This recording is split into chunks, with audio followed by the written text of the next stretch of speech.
हर हर महादेव। जय शिव शंकर। भगवान भोलेनाथ आप सभी भक्तों की मनोकामना अवश्य पूर्ण करेंगे। आइए सुनते हैं कार्तिक मास अध्याय 5 की कथा। राजा पृथु बोले, हे मुनि जी, आपने कार्तिक और माघ मास का विस्तृत फल बताया है। अब इसके विधिवत स्नान की विधि, नियम और उद्यापन की विधि भी आप हमसे बताइए।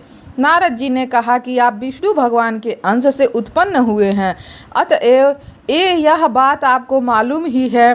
तथापि मैं यथोचित विधान आपसे कहता हूँ, उसे सावधान मन से सुनिएगा। अश्विन मास की शुक्ल पक्ष का दशी से शुद्ध होकर कार्तिक मास का व्रत करना आरंभ करना चाहिए।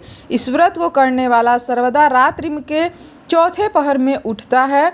जल का पात्र लिए हुए गांव से बाहर पूर्व अथवा उत्तर दिशा में जावें। हमेशा दिन में अथवा सायंकाल को कान पर जनेऊ चढ़ाकर, पृथ्वी पर तृण को बिछाकर, सिर को कपड़े से ढककर, फिर मुंह को यत्नपूर्वक बंद कर, थूक तथा श्वास को रोककर मूत्र का त्याग करें। रात्रि के समय में दक्षिण मुख बैठकर मलमूत्र का त्याग करें। अपने लिंग को पकड़कर उठे तथा मृतिका को और जल से सावधानी से हो करके दुर्गंध को नष्ट करें। तब शौच क्रिया को पूर्ण करें। एक बार लिंग में 3 बार हाथ में, फिर शीर्ष तथा हाथ में 2-2 बार, 5 बार गुदा में और 10 बार बाएं हाथ में, दोनों हाथों में 7 बार मिट्टी लगा कर अच्छी तरह से जल से धोवें। यह शौच विधि गृहस्थों के लिए कही गई है। ब्रह्मचारियों को दूनी, वानप्रस्थ को तिगुनी और सन्यासियों को चौगुनी अधिक शुद्धि करनी चाहिए। जो शुद्धि की विधि दिन में कही गई है, उससे आधी शुद्धि रात में होनी चाहिए। इससे भी औंधी आतुर और इससे भी आधी विधि यात्री को करनी चाहिए। शौच कर्म से रहित मनुष्य की समस्त क्रियाएं निष्फल हो जाती हैं। जो मनुष्य मुख शुद्धि यानी दातुन नहीं करता, उसके सब मंत्र निष्फल हो जाते हैं। अतएव दांत और जीभ को बलपूर्वक स्वच्छ करना चाहिए। हे वनस्पति, तू वायु, बल, कीर्ति, तेज, प्रभा, पशु, संपत्ति, ब्रह्म, ज्ञान, बुद्धि, विद्या हमको दे। यह मंत्र पढ़कर दातुन वृक्ष से ग्रहण करें। यह मंत्र कहकर दूध वाले वृक्ष से 10 अंगुल दातुन लेकर करें तथा श्राद्ध और व्रत के दिन न करें। प्रतिपदा, अमावस्या, नवमी, षष्ठ, रविवार, चंद्र तथा सूर्य के ग्रहण में दंत धानव कदापि न करना चाहिए। कंटीले पेड़, कपास, पीपल, रेड़ और निर्गंध वृक्षों की दातुन नहीं करना चाहिए। तत्पश्चात फूल, माला, चंदन और पान इत्यादि पूजन सामग्री लेकर प्रसन्न मन होकर भक्तिपूर्वक विष्णु भगवान अथवा शिव जी के मंदिर में जाएं। वहां देवताओं को अर्घ्य दें। आचमनी आदि वस्तुओं से अलग अलग पूजन करें। प्रार्थना तथा प्रणाम कर नृत्यादि मंगल कृत्य करें। फिर ताल, वेण, मृदंग आदि को बजावें, गावें और नर्तकों के साथ नाचें।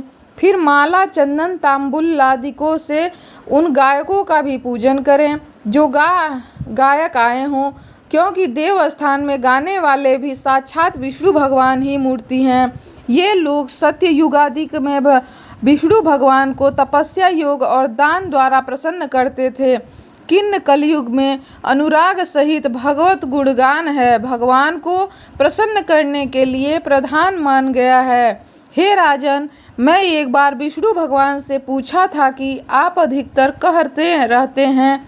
यह सुनकर विष्णु भगवान ने कहा, नारद, मैं वैकुंठ में अथवा योगियों के हृदय में भी नहीं रहता, अपितु यहाँ मेरे भक्त मेरा गुणगान करते हैं, वहाँ मैं अवश्य रहता हूँ। जो प्राणी चंदन मालादिकों से हमारे भक्तों का पूजन करते हैं, उससे मुझे जैसी प्रीति होती है, वैसी प्रीति मेरे पूजन से भी नहीं हो सकती है। जो मूर्ख पुराणों की कथा तथा मेरे भक्तों का कीर्तन सुनकर उसकी निंदा करते हैं, वे मेरे शत्रु सदृश्य हैं। शिरीष, धतूरा और गिरिजा, चमेली, केसर, मंदार, मदार तथा कोकनेर के फूल और अक्षतों से विष्णु भगवान की पूजा नहीं करनी चाहिए। अड़हुल, कंद, शिरीष, जूही, मालती, केवड़ा के पुष्पों से शिव जी का पूजन नहीं करना चाहिए। लक्ष्मी की अभिलाषा करने वाले पुरुष को चाहिए कि तुलसी पत्र से गणेश जी की, दुर्वा से दुर्गा जी की, अगस्त के फूल से सूर्य नारायण की पूजन न करें। जिन देवताओं के लिए पूजा में जो फूल निर्दिष्ट हैं उन्हीं से उनका पूजन करें।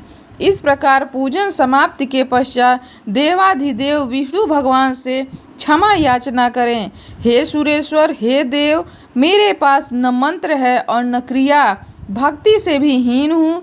जो कुछ भी आपकी पूजा मैंने की है, आप हमारी उस पूजा को पूर्ण करें। इतना करने के बाद परिक्रमा करके दंडवत प्रणाम कर पुनः क्षमा प्रार्थना करके गायन कीर्तन आदि करना चाहिए। जो मनुष्य भोलेनाथ और विष्णु भगवान की विधि पूर्वक कार्तिक मास की रात्रि में पूजा करते हैं, वे पवित्रात्मा होकर अपने पूर्व पुरुषों के साथ विष्णु लोक को चले जाते हैं। भक्तों, यहीं पे 5वां अध्याय समाप्त होता है। भगवान भोलेनाथ, भगवान विष्णु आप सभी की मनोकामना पूर्ण करें। वीडियो पसंद आए तो लाइक और शेयर करिएगा। चैनल पर नए हैं सब्सक्राइब करिएगा। कमेंट में जय श्री हरि विष्णु लिखना ना भूलिए।